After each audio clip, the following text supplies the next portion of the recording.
ರಾಜ್ ಸದ್ಯಕ್ಕೆ ಅಂಥ ಕ್ವಾಲಿಟೀಸ್ ಏನೂ ಇಲ್ಲ, ಬಟ್ ಅವ್ರಿಗೆ ಮಗು ಮನಸಿದೆ.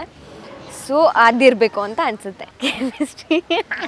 ಕೆಮಿಸ್ಟ್ರಿ ಬಗ್ಗೆ ಹೇಳೋದಂದರೆ ಆ್ಯಕ್ಚುಲಿ ನಾವು ಆನ್ ಸ್ಕ್ರೀನ್ ಅಷ್ಟೇ ಕೆಮಿಸ್ಟ್ರಿ ಅದು ವರ್ಕ್ ಆಗೋದು. ಆಫ್ ಸ್ಕ್ರೀನ್ ಅಂತೂ ಅವ್ರನ್ನ ಚೆನ್ನಾಗಿ ರೇಗಿಸ್ತಾ ಇರ್ತಾರೆ, ನಾನು ರೇಗಿಸ್ತಾ ಇರ್ತೀನಿ, ಚೆನ್ನಾಗಿ ಅದು ಇದು ಕಿತ್ತಾಡ್ತಾ ಇರ್ತೀವಿ.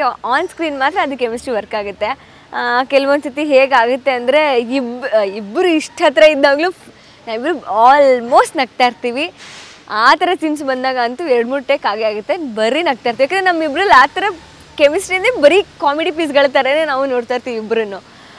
ಸೊ ಹಾಗೆ ತುಂಬ ಯಾಕಂದರೆ ಒಂದು ಸಾಧಾರಣ ಹುಡುಗಿಯಾಗಿ ತನ್ವಿ ಇದ್ಲು, ಏನೋ ಡ್ಯಾನ್ಸ್ ಮಾಡ್ಕೊಂಡು ಶೋಸ್ ಮಾಡ್ಕೊಂಡಿದ್ದೆ. ಬಟ್ ಇವತ್ತು ಇಲ್ಲಿ ಕೂತಿದ್ದೀನಿ, ಇಲ್ಲಿ ಬಂದು ಮನೆ ಮಾತಾಗಿದ್ದೀನಿ ಅಂದರೆ ಅದು ತುಂಬ ದೊಡ್ಡ ವಿಷಯ. ಆರಾಧನಾ ಪಾತ್ರಕ್ಕೆ ನಾನು ಸದಾ ಚಿರಋಣಿ ಆಗಿರ್ತೀನಿ, ಸದಾ ಆಭಾರಿ ಆಗಿರ್ತೀನಿ. ಆರಾಧನೆಯಿಂದ ಕಲಿತಾನೇ ಇದ್ದೀನಿ, ಇನ್ನೂ ಕಲಿಯೋದು ತುಂಬ ಇದೆ. ಸಂಬಂಧಗಳ ವ್ಯಾಲ್ಯೂ, ಹೇಗೆ ಅವಳ ಡೆಡಿಕೇಶನು, ಹಾರ್ಡ್ ವರ್ಕು, ಅವಳ ನೋವು ನಲಿವುಗಳನ್ನು ಒಂದೇ ಸಮನಾಗಿ ತೂಗಿಸ್ಕೊಂಡು ಹೋಗೋದು, ಆ ಥರ ತುಂಬ ಪಾತ್ರದಿಂದ ತುಂಬ ಕಲಿತಾ ಇದ್ದಾಳೆ ತನ್ವಿ. ಇಲ್ಲ ಸದ್ಯಕ್ಕೆ ಆ ಥರ ಏನು ಡ್ಯಾನ್ಸ್ ಶೋಸ್ ಆಗಲಿ, movie song shoots back dancer ಆಗಿ ಮಾಡ್ತಿಲ್ಲ.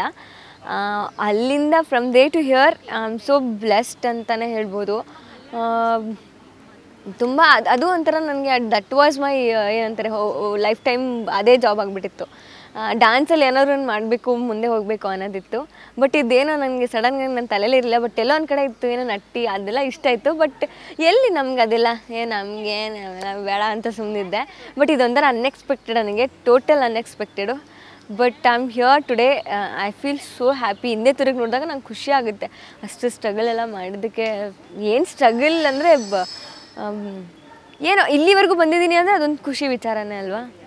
ಹೇಳಿದಾಗೆ ಸಾಕಷ್ಟು ನಟಿಯರಿದ್ದಾರೆ. ಆಶಿಕಾ ರಂಗನಾಥ್ ಆಗಿರ್ಬೋದು, ಶ್ರುತಿ ಹರಿಹರಣ್ಣು, ಮತ್ತು ಅನುಪಮ ಗೌಡ, ಈ ಥರ ಸಾಕಷ್ಟು ನಟಿಯರಿದ್ದಾರೆ. ಅವರೆಲ್ಲ ನೋಡಿದಾಗ ನಿಜವಾಗ್ಲೂ ಇನ್ಸ್ಪೈರ್ ಆಗ್ತಿರುತ್ತೆ. ಇವ್ರು ಹೇಗೆ ಇದೆಲ್ಲ ಮಾಡ್ಕೊಂಡು ಹೆಂಗೆ ಬಂದಿದ್ದಾರೆ ಅಂತ. ಆ ವಿಷಯದಲ್ಲಿ ನನಗೆ ಶ್ರುತಿ ಹರಿಹರನ್ ತುಂಬ, ಅವರು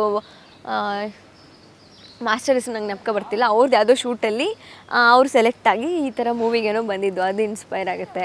ಆಮೇಲೆ ಮೈ ಫಸ್ಟ್ ಸ್ಯಾಲ್ರಿ ವಾಸ್